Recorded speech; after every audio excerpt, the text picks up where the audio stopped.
Thank you so much. आपने अभी तक के जितने शोज़ किए हैं उसमें हमने देखा है अक्सर आप गैप लेते हैं फिर शो करते जी हैं, जी गैप हाँ। लेते हैं। हम्म। कोई खास वजह है इस चीज़ की? अ, इस चीज़ की वजह हाँ डेफिनेटली खास है, ये कॉन्शियस डिसीजन होता है क्योंकि मेरा ऐसा रहता है कि जब मैं कोई कैरेक्टर करता हूँ तो मैं उसमें थोड़ा सा मेंटली थोड़ा सा ज़्यादा ही घुस जाता हूँ, तो वो उसको निकालना आसान नहीं होता है। ऐसा मैं कर नहीं पाया, मैंने हमेशा सोचा है कि मैं ब्रेक नहीं लूँगा, बट मुझे लग जाता है, मुझे कम से कम 3-4 महीना उस थॉट प्रोसेस से बाहर आने में लग जाता है, जिसके बाद मैं दूसरे में घुस पाऊँ। और होता क्या है generally when you are doing a show and that show is successful या किसी भी तरह से, तो then you get so many offers. तो उसमें ऐसे बहुत सारे वर्थलेस ऑफर भी होते हैं जिनके ऊपर आपको मेहनत करने का, हिस्टोरिकल शोज़ किया बहुत ही आपका फिजिकली बहुत आपको चैलेंज करते हैं।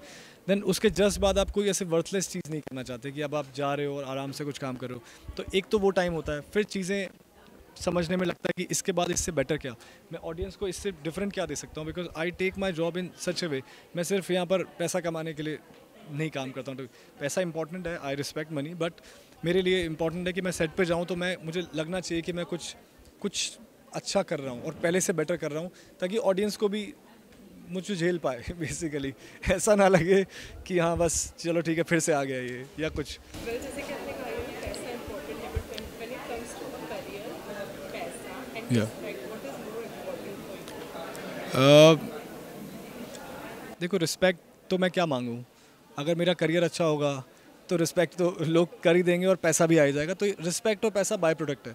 एक आपका करियर अच्छा होना चाहिए, और अच्छे से I what I mean is कि आपने कुछ अच्छा काम किया होना चाहिए लाइफ में, जो लोगों को किसी तरह से चेंज करे, लोगों की लाइफ में बदलाव लेके आए। तो अगर इस तरह का करियर मेरा बन पाए, चाहे छोटा हो, लेकिन इस तरह का करियर अगर बन पाए जहाँ पे मैं लोगों की थॉट को चेंज कर सकूं, और ये जो शो है वो कहीं ना कहीं एक उसी का एक बहुत बड़ा पार्ट है, तो तब फिर पैसा भी आ जाएगा और फिर रिस्पेक्ट भी आई एम श्योर आ जाएगी। वेल, हमने जो प्रोमो में देखा यू हैव वर्ड बेसिकली का जहाँ पे आप डिस्कस करते हैं उससे और कहते हैं कि थोड़े बहुत सेक्रीफाइसेस करने जी। पड़ेंगे या कुछ ऐसा।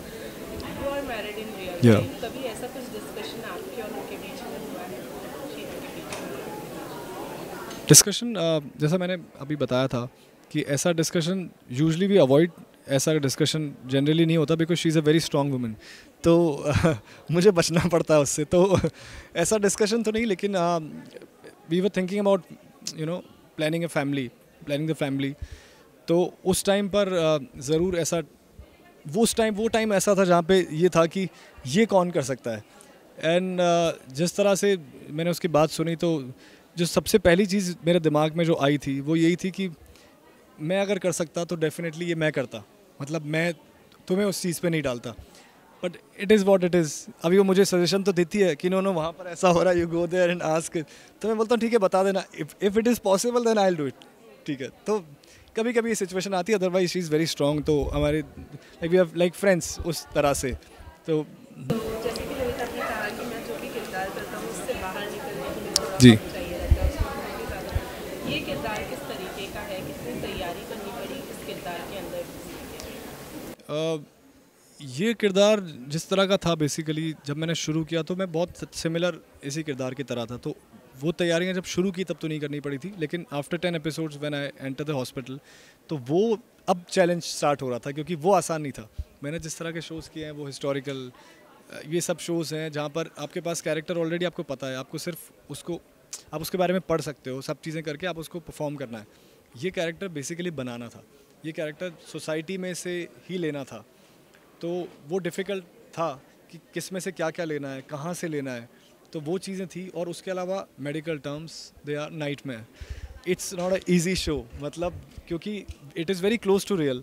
तो जब आप ये शो में जब आप सेट पे पहुंचते हो ना, तो आपको ये नहीं लगता कि मैं एक्टर हूँ, मुझे टचअप चाहिए, मुझे ये चाहिए। It's a different process only, the process of shooting this show is completely different. Set पे जाते ही आपको suddenly you feel responsible that I am a surgeon, I am a doctor, किसी आप पेशेंट को भी देखते हो, ब्लड भी देखते हो। Okay, I would love to share one experience. I am a pure hard core vegetarian, I can't even look at the non veg, ठीक है, ऐसा मैं था। तो जब ये सीन हम शूट कर रहे थे तो we don't shoot with like real bodies, but dummies या कुछ कुछ टुकड़ा मांस का, कुछ इस तरह से वी शूट इट कि हम वो लेके आते हैं। So we were doing a surgery जहाँ पे एक मटन पीस जो था वो रखा हुआ था एक स्टमक में, उसको हमको ऑपरेट करना था बेसिकली। तो देयर वाज वन एडी जहाँ पर वो जो पूरा सब कुछ संभालता रहा, वो तो बाहर चला गया था, but I can not even look at it. तो उसको वॉमिटिंग हो रही थी ये वो। एक सेकंड के लिए जब मैंने सुना था कि आज रियल मटन के ऊपर आपको वो करना है, तो मेरा भी एक सेकंड के लिए दिमाग ख़राब हुआ था। But when I enter the surgery room, तो I was absolutely fine, because मेरे दिमाग में वो आया कि it's my job and my job is not the job of being an actor, the job of being a surgeon.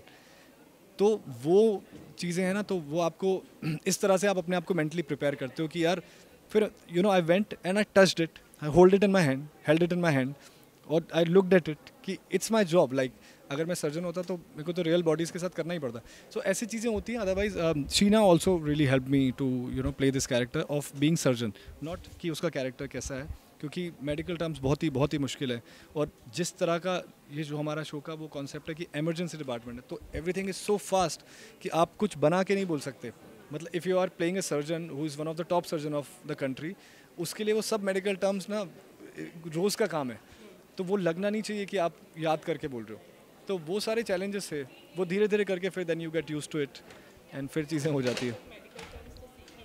हाँ, अब जो आते हैं वो मतलब जो जिसको पहले याद करने में अगर 15 मिनट लगते थे, तो अब 15 सेकंड लगते हैं।